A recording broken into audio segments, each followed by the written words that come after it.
a pediatric intensive care ward in a hospital in Omran. Most of the children are chronically malnourished, around 2 years old, and weigh only about 2 kilos. Just this past month, 7 young children died in this ward, 3 of them in a single week. But little of the increasing desperation here is being reported in the international media. The situation in Yemen is growing ever more dire. Nearly half the population is said to be suffering from hunger. Children are especially affected. In their weakened state, many are contracting serious illnesses. Their parents often live in remote areas. A bus ticket costs them nearly $50. They don't have any money. They wait and get treatment from a quack instead, until it's too late. Little Bara is in critical condition. Her mother brought her to several other hospitals, but her condition deteriorated. She's been suffering for days from diarrhea, and she's been vomiting.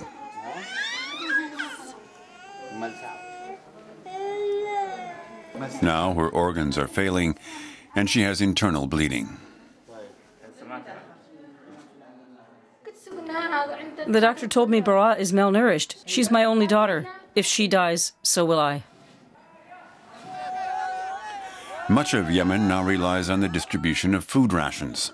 A monthly ration for a family of 6 is about 25 kilos of flour, along with some oil and sugar. Yemen has long relied on humanitarian aid. But in 2012, the situation worsened so suddenly and so drastically that even the United Nations was caught off guard. In the beginning of January, there were 1.2 million people on that program. In May, we had to raise it to 1.8 million, and last month we had to add another 2 million, so it's now nearly 4 million people that we're feeding under this program. Water here is in short supply. Less than 4% of the land here is arable, far too little to feed Yemen's growing population. But the problem is also man-made. Much of the best land is planted with khat, a stimulant. Cultivating khat requires a great deal of water, which is further depleting the groundwater supply. But the biggest problem is political instability. Much of the country is under the control of powerful tribal leaders, not the central government. Nearly 2 years ago, Islamists launched an offensive against the state, especially here in Abyan province, northwest of Aden. Several thousand al-Qaeda militants seized control of the area and established what they called an Islamic emirate there. The city of Jabbar was at the center of the struggle. In this stadium, local residents were tortured and killed by the militants. Brutal battles in May left much of Abyan nearly destroyed. Hundreds of thousands of residents fled and now need humanitarian aid to survive. This is a government building, formerly the al-Qaeda headquarters.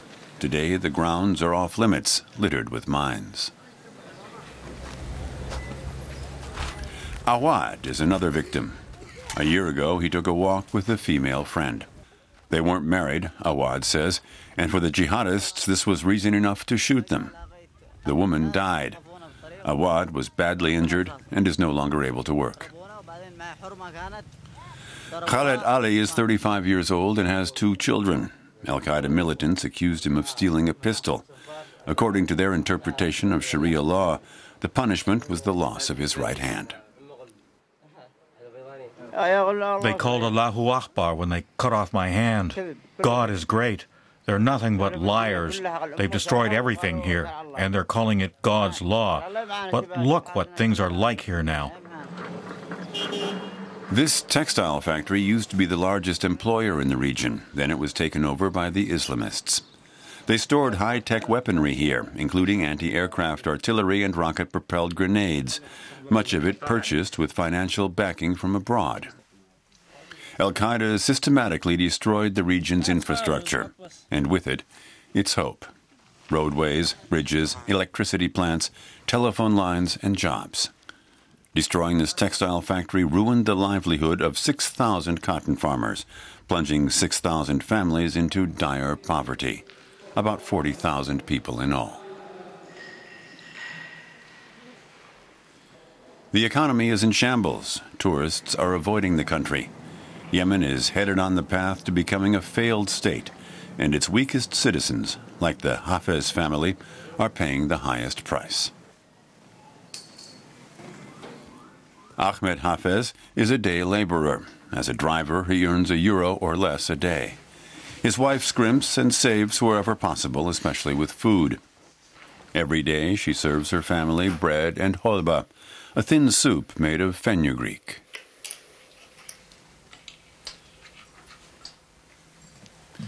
One Friday, Rahaf, Batul's baby sister, got sick. She was malnourished and dehydrated. The cost for her treatment was €177. The family spent their entire savings in a desperate search for medical help.